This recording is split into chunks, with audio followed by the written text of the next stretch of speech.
This reservation is invalid. What? You can't do that! Enough! You're fired. Get out. No, please! The ballroom sparkled under crystal chandeliers as the city's wealthiest families gathered for one of the most exclusive charity galas of the year.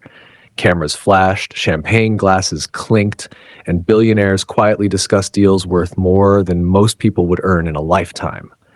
Among the guests was a young woman in a simple but elegant green dress. She stood calmly near one of the marble pillars, observing the room with quiet confidence. Most people barely noticed her, but one person did. Victoria Langford, the daughter of tech billionaire Richard Langford, spotted her from across the room. Victoria was used to attention.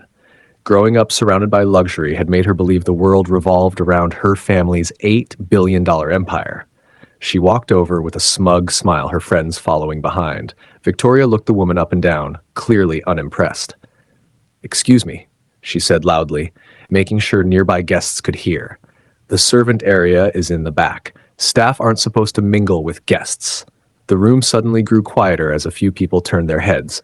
The woman in green didn't react right away. She simply held her glass and looked at Victoria calmly. "I'm not staff," she said politely. Victoria laughed, her friends joining in. "Please," she scoffed. "Do you really expect anyone here to believe that?" Several guests looked uncomfortable and light, but no one interrupted. Victoria pointed toward the service hallway. "So do yourself a favor," she said sharply. "Stay where you belong." The woman finally set her glass down and smiled slightly, though her eyes stayed serious. "Are you sure that's what you want to say?" she asked quietly. Victoria rolled her eyes. "Absolutely." For a moment, the woman said nothing. Then she reached into her purse and pulled out her phone. Across the ballroom, Richard Langford was in the middle of a conversation with investors when his phone suddenly buzzed. He glanced at the screen and his face immediately went pale. The investors noticed. "Richard? Everything all right?" one asked. But Richard wasn't listening. He rushed across the ballroom faster than anyone had ever seen him move. Victoria looked confused as her father approached, panic written all over his face. "Dad, what's going on?" she asked. Instead of answering, when Richard looked directly at the woman in green. "Miss Carter," he said nervously. I didn't realize you had arrived." The room went silent. Victoria blinked in confusion.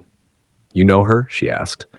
Richard turned toward his daughter with a look of pure disbelief. "Know her?" he said quietly. "She's the lead partner of the investment firm that owns controlling shares in our company." A wave of murmurs spread across the room. Victoria's confident expression disappeared instantly. The woman in green, Monica Carter, wasn't just a guest. She was the person whose firm had the power to approve or cancel the Langford family's largest financial deal, the one that would secure their entire $8 billion empire. Monica calmly looked around the room before speaking. "I came tonight to finalize our partnership," she said.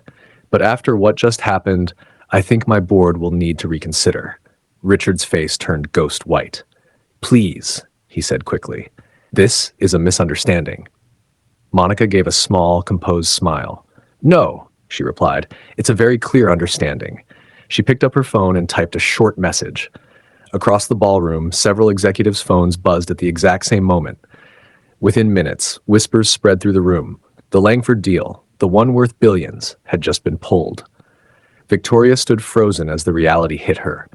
One moment of arrogance had just destroyed everything. And in a room full of billionaires, everyone had just witnessed exactly how expensive disrespect can be.